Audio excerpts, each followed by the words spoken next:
विद्यार्थी मित्रांनो, माझे नाव मयुरी सुधीर पोटपुळे आहे। मी आता 6वी मध्ये शिकते। माझ्या शाळेचे नाव जिल्हा परिषद पूर्व माध्यमिक शाळा गुरुदेवनगर। मी आज तुम्हाला गोष्ट सांगणार आहे। गोष्टीचे नाव आहे सावित्रीबाई फुले। पूर्वीची गोष्ट आहे। सावित्रीबाई फुले यांना लिहिता वाचता यायचं नाही।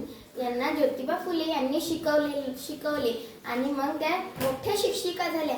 पण असे लोकांना वाटायचे की हे बाई आपल्या बाळांना शिकवणार आणि ही तिची नवीन प्रथा लावणार, म्हणून लोक म्हणाले, अरे बापरे, हे सावित्री आपल्याच याचे करते, आपल्याच मनानं काम करते, दुसऱ्याचं तर काही बघतच नाही। मुलांना शिकवणे म्हणजे पैसे पण द्यावे लागते आणि पैसे द्यावे लागते म्हणजे घरात काय खाणार आपण, असे लोक विचार करायचे। त्या काळचा विचार म्हणजे खूपच वेगळा होता। असेच काही दिवस निघून गेले। सावित्रीबाई फुले या जेव्हा शाळेत जात होत्या तेव्हा लोक त्यांना दगड शेण मारायचे आणि त्याच्यामुळे सावित्रीबाई फुले यांचे कपडे खराब व्हायचे। मग असंच काही दिवस चालू राहिले, त्यांचे कपडे खराब व्हायचे। मग एके दिवशी ज्योतिबा फुले यांनी सावित्रीबाई फुले यांना नवीन साडी आणून दिली होती।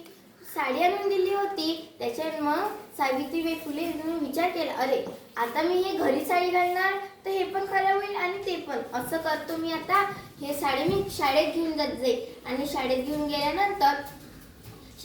गेल्यानंतर मी हे साडी घालत जाईल आणि ते काढून ठेवत जाईल, असं त्या म्हणाल्या।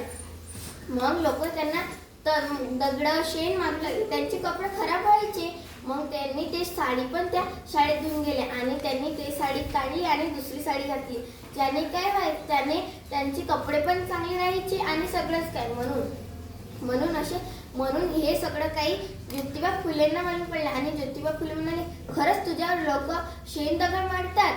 सावित्रीबाई म्हणाली, हो, खरंच माझ्या अंगावर लोक शेण दगड मारतात। आणि त्याच्यानंतर ज्योतिबा फुले म्हणाले, अगं आज तुला ते शेण दगड मारेल, पण उद्या तुला ते क्रांतीज्योती सावित्रीबाई फुले म्हणे, आज तू मुलींसाठी पहिली शाळा खोलली, आज मुली शिकणार तर उद्या तुझंच नाव मोठं होईल, अशी सावित्रीबाई फुले यांना ज्योतिबा फुले म्हणाले।